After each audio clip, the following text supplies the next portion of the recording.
at my mom's house, we had a really cramped kitchen, and I would sit in this little corner between the kitchen table and the refrigerator, and my mom would be cooking or doing dishes or something, and we had one of those portable speakers, and my mom and I really connected over music. We still do. Um, but a lot of the music she listens to, she hears about through me. I would be playing music off the speaker. My mom would be cooking or doing something in the kitchen, and we would just, you know, talk about whatever. And I think, yeah, I think the fact that, we both had something to do meant that we had more intimate conversations in that space. I was being told to stop. Like, if I was going to be dribbling the ball, I had to play with everybody else, or I had to sit down with the people who weren't playing sports. I didn't want to do either. I just wanted to do my own thing. And then right then and there, I was like, you know what? I'm going to escape. So like a little Emmanuel deciding that he wasn't going to have it anymore. He was just going to leave the program. And I was just like, no one's going to notice that I'm leaving. Sure enough, no one noticed, and I kept going down and down. And then I was just like, all right, I'm about to be on my own. I'm about to escape this place.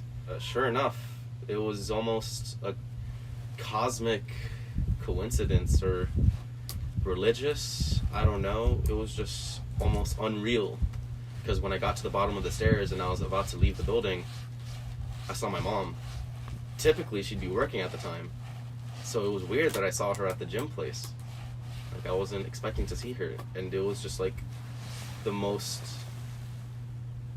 safe I ever felt. It wasn't supposed to happen, but it did. And it was very powerful, and I still think about it to this day. And it's something I don't forget.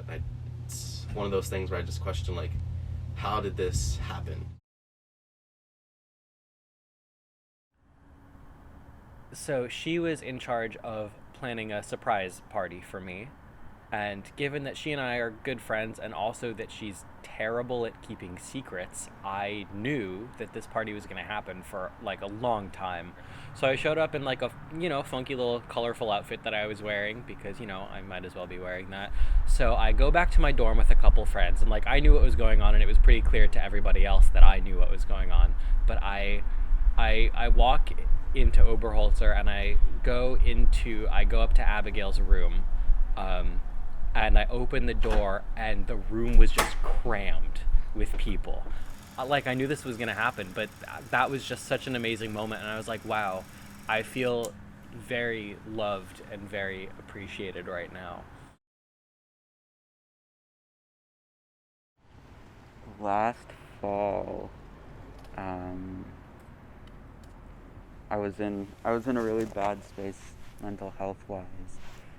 I was living with a roommate, and my roommate and I would go days without sharing a single word.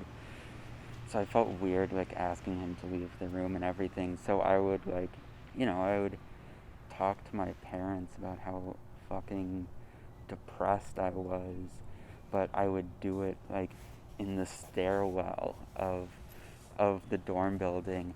And I think, like, I knew people could hear me, but yeah, I just remember like sucking up tears and talking to them in that stairwell, and yeah, I don't know. Maybe I should have gone home. I had I had Lyme disease and a couple other, co-infections pretty bad. And it took a lot from me. I spent many years basically just doing nothing, not really able to do anything, not able to go to school, not able to like have a life. It was really hard. It was very painful. But most of all, it just felt like nothing. It just felt like my life wasn't happening and I was just watching my friends go on and age and have an adolescence and start to develop and express personalities in high school and develop new friendships and new interests, and I was just stuck and I was stagnant.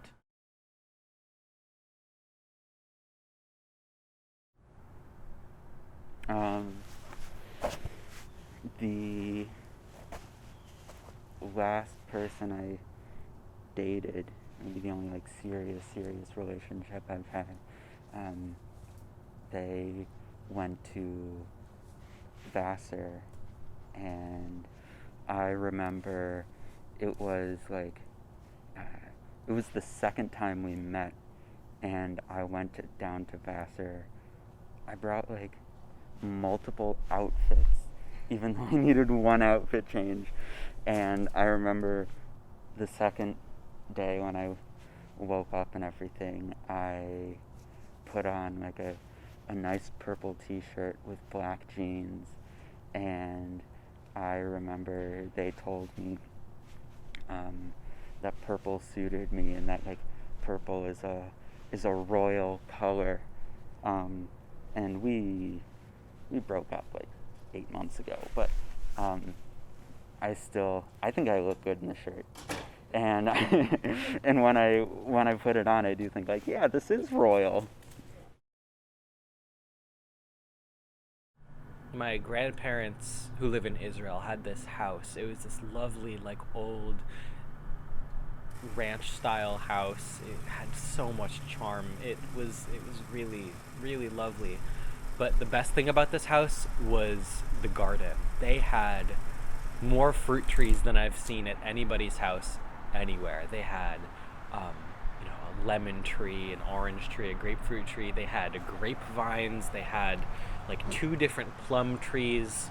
They had like almond trees out front. Just like so many things. This house featured very prominently in my childhood as like this destination for a few weeks every year. But it came time eventually for them to sell the house because they were getting older and they couldn't keep up with that garden anymore. The house was old and it needed a lot of upkeep, and they couldn't keep up with that. I remember the last summer we spent at that house, and before we left, my parents, we had talked about it. I talked about it with my grandparents and with my parents, and like I knew that I would never see this house again.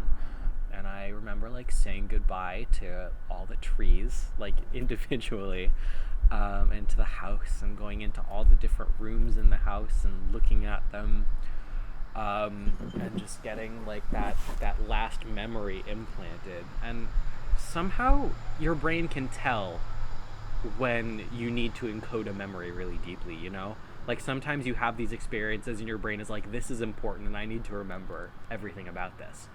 So like I feel like immediately it all went to long-term memory, and I can remember like taking that lap around the house, like going to all the trees and like touching them, and going to all the different rooms in the house and like saying goodbye to the house. And it was really sad.